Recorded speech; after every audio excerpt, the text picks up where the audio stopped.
ముఖ్యంగా మలద్వారానికి సంబంధించిన వ్యాధుల్లో చాలా రకాలైన ఎగ్జామినేషన్ పద్ధతులున్నాయి. ఒకటి డైరెక్ట్‌గా రెక్టల్ ఎగ్జామినేషన్ అంటే వేలు పెట్టి చూడడం. తర్వాత ప్రాక్టోస్కోప్ అంటే లోపల గొట్టంలాగా పంపించి దాన్ని చూడడం.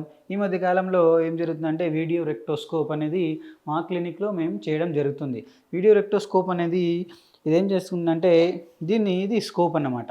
ఇది స్క్రీన్. ఎప్పుడైతే దీన్ని మనము ఏం చేస్తామంటే మలద్వారం దగ్గర లోపట ఒక స్కోప్‌ని పెట్టి ఈ కెమెరా ద్వారా మలద్వారం లోపట ఉన్న రకరకాలైన మనకు డయాగ్నోసిస్‌ని చూసి మనము డైరెక్ట్ చూడొచ్చనమాట. చూడండి ఈ పేషెంట్‌కి ఆహ్, యానల్ పాపిల్లే ఉంది. తర్వాత యానల్ పాలిప్ ఉంది. ఇలా మనం క్లియర్‌గా ఇగో చూడండి పెద్ద యానల్ పాలిప్ ఉంది. ఇది ఈజీగా డైరెక్ట్‌గా చూసుకోవచ్చనమాట. ఇది చూడడం వల్ల ఏమవుతుందంటే దాదాపు మలద్వారానికి సంబంధించిన వ్యాధులన్నిటిని చిన్నగా మనము ఈ వీడియో రెక్టోస్కోప్‌తో ఎగ్జామినేషన్ చేయడం జరుగుతుంది. దీనివల్ల మనకు చాలా రకాలైన అల్సర్స్ గానీ, చాలా రకాలైన పాలిప్స్ గానీ, ఈవెన్ యానల్ క్యాన్సర్, రెక్టల్ క్యాన్సర్‌ని కూడా ఈజీగా డయాగ్నోస్ చేయొచ్చు.